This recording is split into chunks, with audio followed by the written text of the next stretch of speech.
Hello,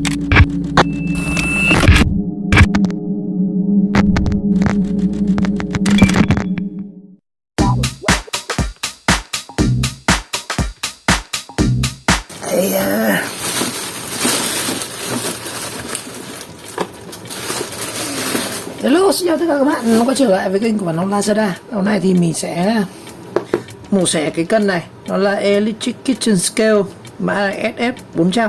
Hôm nay chúng ta có review và trải nghiệm về cái sản phẩm này nhá.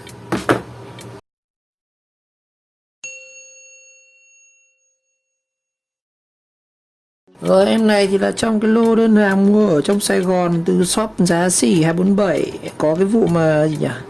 Cái môi này bị vỡ này. Đây, cho mình nhớ lên trước mình quay video vụ này, có cái vụ môi này bị vỡ này. Hôm nay thì mình sẽ làm chi tiết về cái sản phẩm này.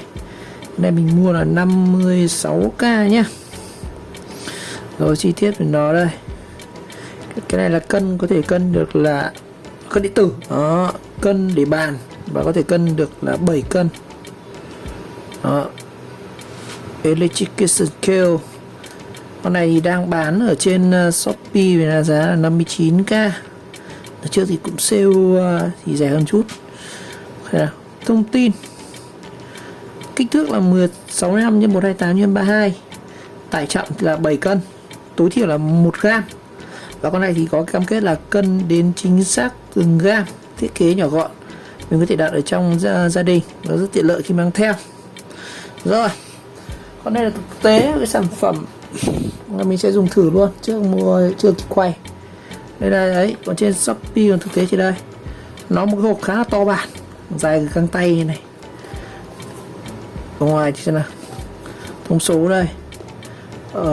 Capacity ở đây mình thấy tích là có thể cân tới là 10 kg. Nhưng mà cái mà trên Shopee nó chỉ tích cho mình là cái 7 cân thôi, là cái này. Còn cái loại này thì con mã của nó tối đa là cân được maximum là 10 cân. Đó. Và lại là cân điện tử đấy, sẽ sử dụng 2 viên pin là AA nhá.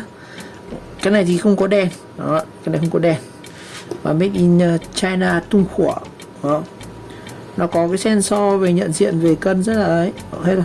Chào tính năng toàn tiếng Anh này. Bên trong khi bạn mua thì chúng ta sẽ có một cái bộ cân như này.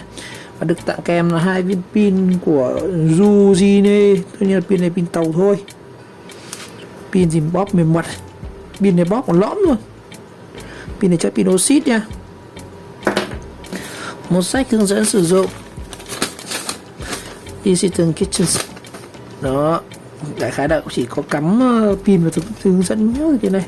Rồi, đi về chi tiết sản phẩm chính thì chúng ta sẽ có là em cân này. Vào trong cái túi chống sốc. Đây, tổng thể cân này. Nhìn nó cũng khá là dại này. Khe hở này. Khe hở khá lớn nhá. Thì mình sẽ bung lên bên trong có gì luôn. Mặt sau chúng ta sẽ có là digital scale này. Con này thì nó sẽ có tự động là reset hay không, tự động tắt nguồn, và có cả phím mode function chuyển đổi từ gam với cả offset, không biết.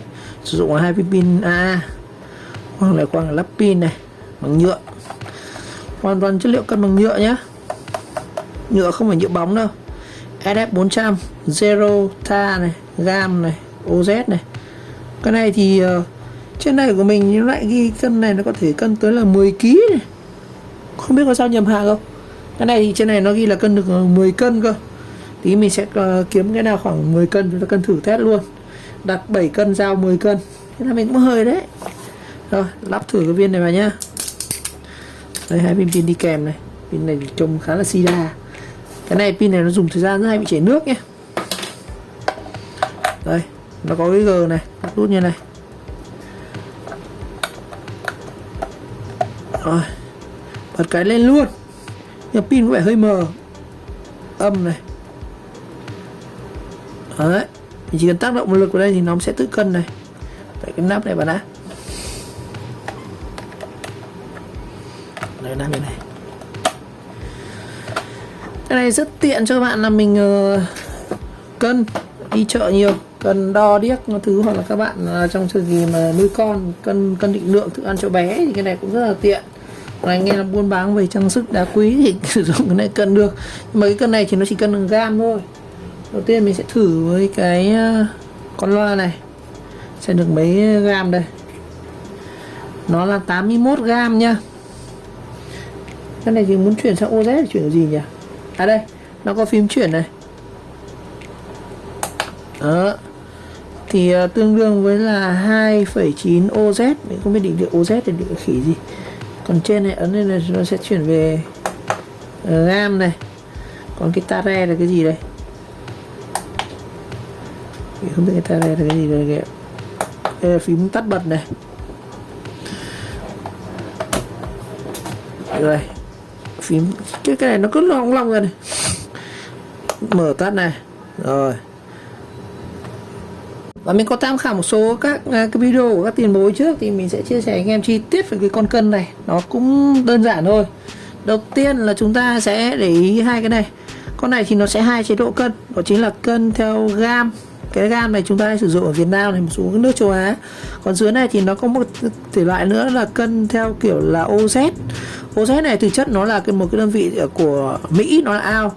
Ounce này chỉ để đo thể tích, nó một cái đơn vị để đo khối lượng thôi, nó là ounce. Và một ounce thì nó cũng tương đương tầm như này. Đây này, anh em để ý nhá, cái chỉ số của cái cân này thì cái này thì shop này họ giao nhận cho mình là về cái cân này rồi.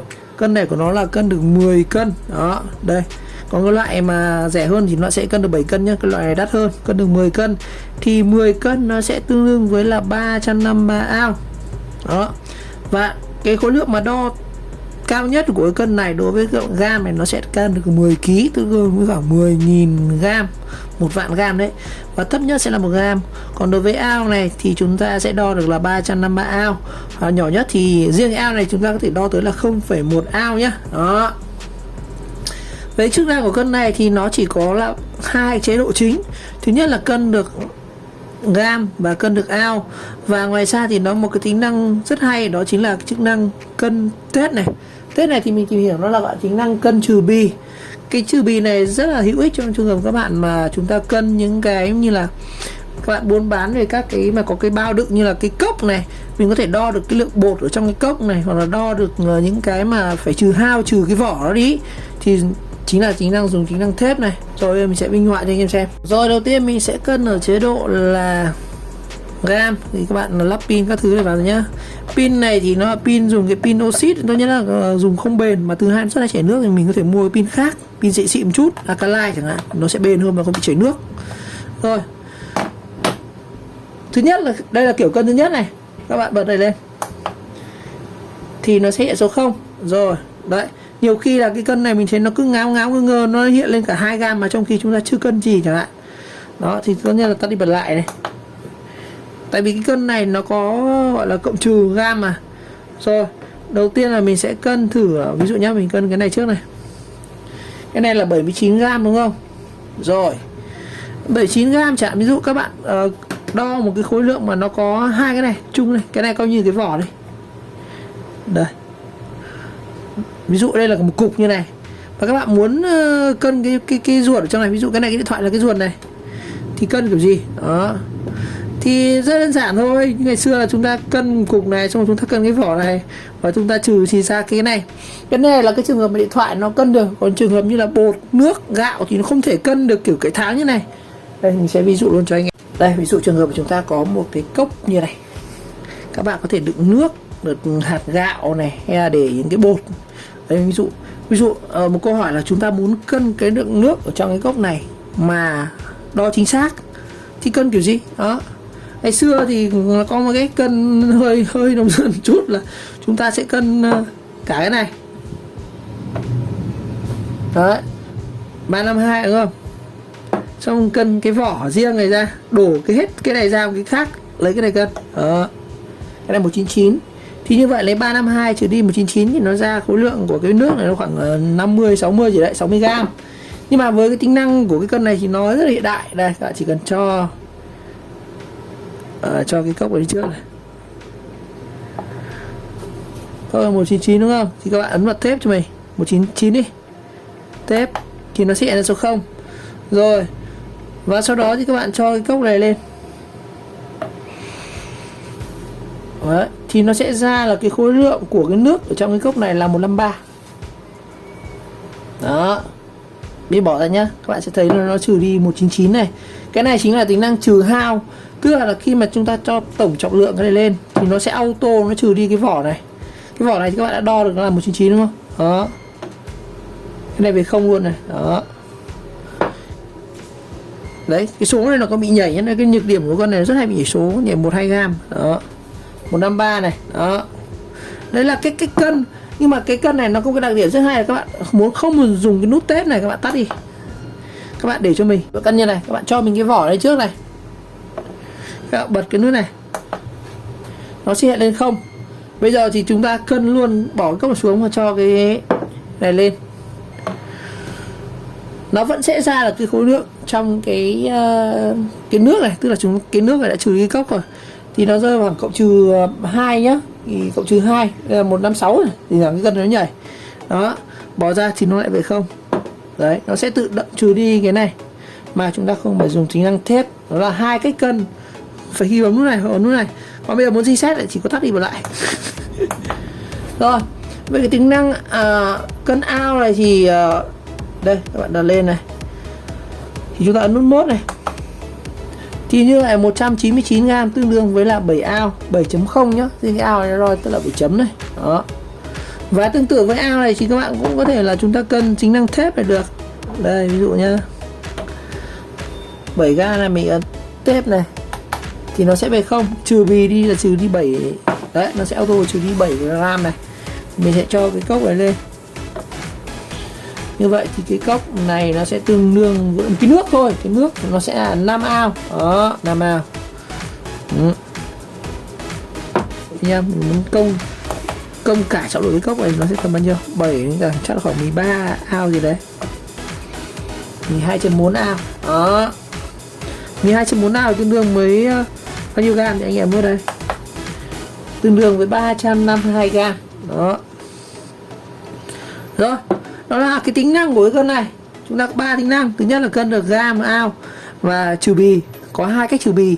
Thứ nhất là các bạn tắt trước khi bật lên, các bạn cho cái bì lên trước rồi nó mở. Sau chúng ta cho vật cân này nó tự trừ. Hoặc là thứ hai là các bạn bật sẵn, các bạn tự dùng thép này để trừ đi.